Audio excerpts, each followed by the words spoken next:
Hey everyone, welcome back to this time together. Thank you so much for joining us.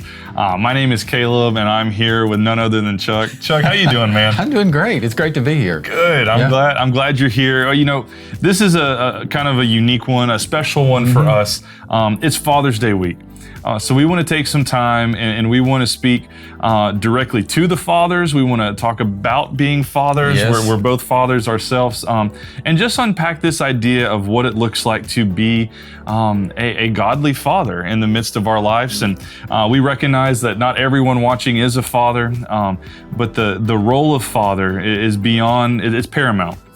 I mean, Scripture tells us that we have a heavenly Father, and as fathers, it's our job to kind of be a reflection of that to those in our sphere of influence, especially our children. So I want to encourage you, reach out to your dad if you can, your grandfathers. It may be that you consider yourself a spiritual father. If you have a spiritual father, you know, when I think about that concept of being a spiritual father to someone, Angus Buchan is the first guy that comes to mind.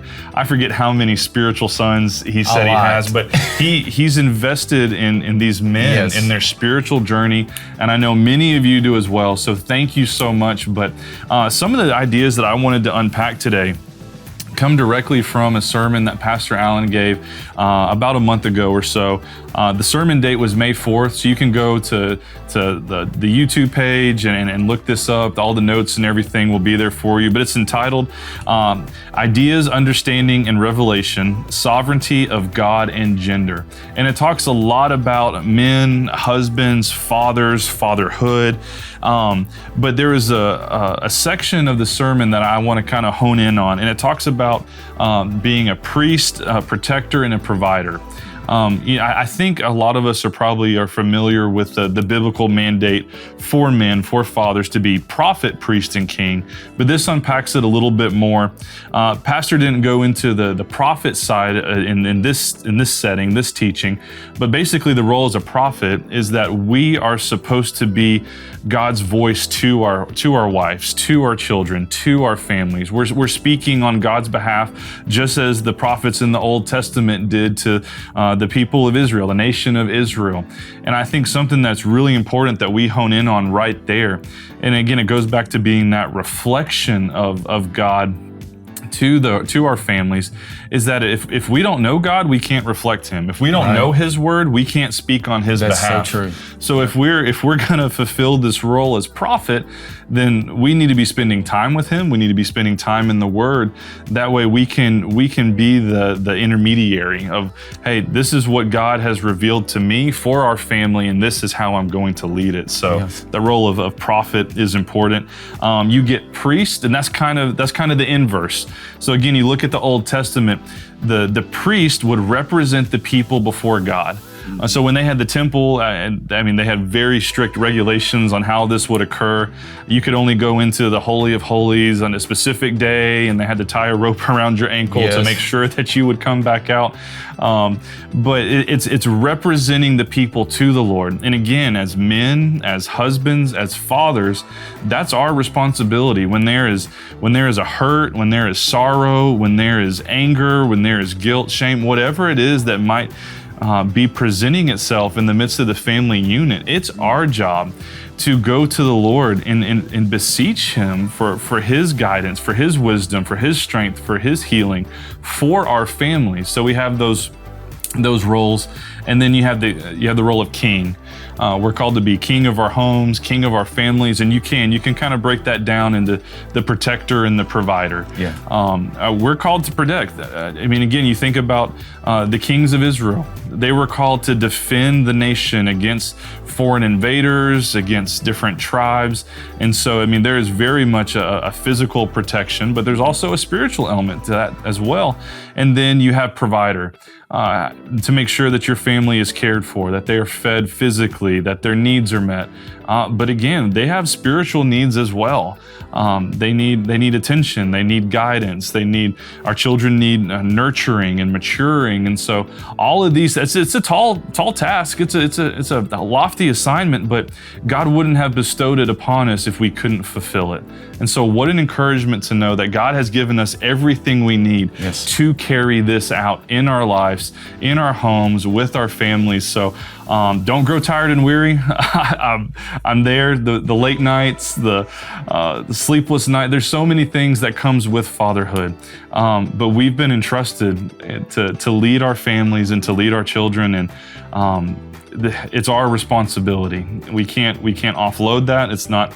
I'm thankful for my wife that she can come alongside me in it, but I can't put those things on her. That's not her load to carry. So keep up the good work, guys. Yes, I'm a little further down the road with fatherhood than you, just a few years, but not much. Honestly, I have children about the same age as Caleb, and I have grandchildren about the same age as his children, so that's kind of how far I'm down the road. But, and that's so true, and I think as a father, I look back on the years that I was raising, or with my wife, we were raising our children in our home. And I knew what a provider looked like. I knew that I needed to go to work. I knew that ultimately it was me that was going to make sure that we had food on the table, and that the lights stayed on, and that the grass was mowed, and all the things that we know as men that we need to take care of. And then protect her. I knew that if somebody tried to break into my house, it was going to be me that was going to be the one that was going to try to defend our family and protect us. And not only from things like that, but from other things, even spiritual things. So being a priest in my home, that's where I feel like looking back, I wish I had been more focused in that area. And really I have, and we've talked about this, and being leaving a spiritual legacy for our children. And I wasn't focused on that as much as a young father, but it's so vitally important that we're doing all the things that you mentioned, because God has called us to those areas. And it may feel monumental, but God has equipped us. He's built us to be those things, but also focusing in on those spiritual legacies. What am I doing to guide my children towards the Lord? And we prayed at the table. We said our prayers at night. We went to church every Sunday. I'm talking, yes, those things are important. Those are part of the formation of our children spiritually, but it was other things. It was praying for our children in such a way that they are protected in the spirit. And it wasn't that I wasn't doing that, it's just that I think my focus wasn't there as much. And then how am I leading my children? Are they seeing me? Are they seeing Dad struggle in areas? I always seem to want to protect my children and keep them in a bubble and not let them see me struggle with certain things. But I think it's healthy to struggle in certain areas and let them see how we rely on the Lord and how we call to God and say, help me in this area. I'm struggling in this area. So that they begin to realize that, man, Dad he's really dependent on God.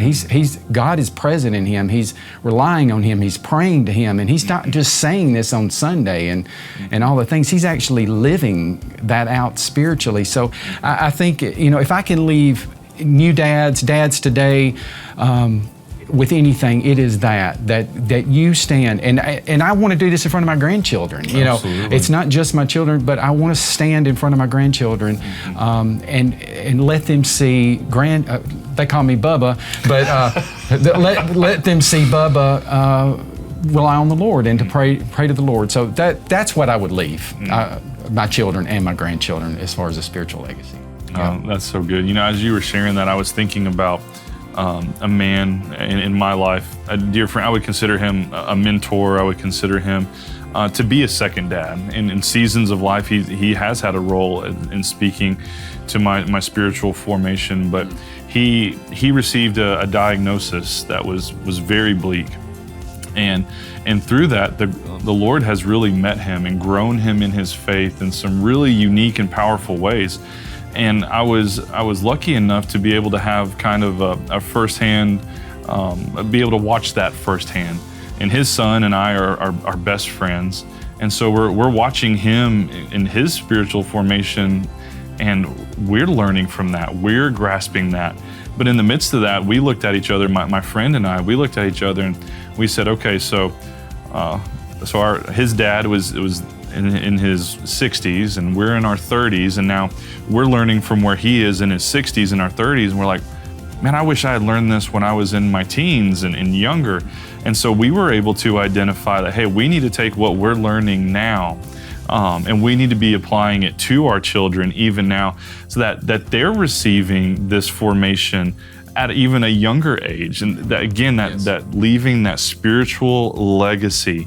They're going to be so much better off for the hardship that again my second dad is going through. It is having generational effect, multi-generational leadership, legacy. So I love that notion. And it doesn't just stop there. It goes far beyond. But that's really about all the time that we have for today. So once again, happy Father's Day to all the dads out there. You're making a tremendous difference. Yes. When you've done everything you think you can do, just continue to stand where the Lord has called you. He will help you, and you'll leave an impact for the future generations. God bless you.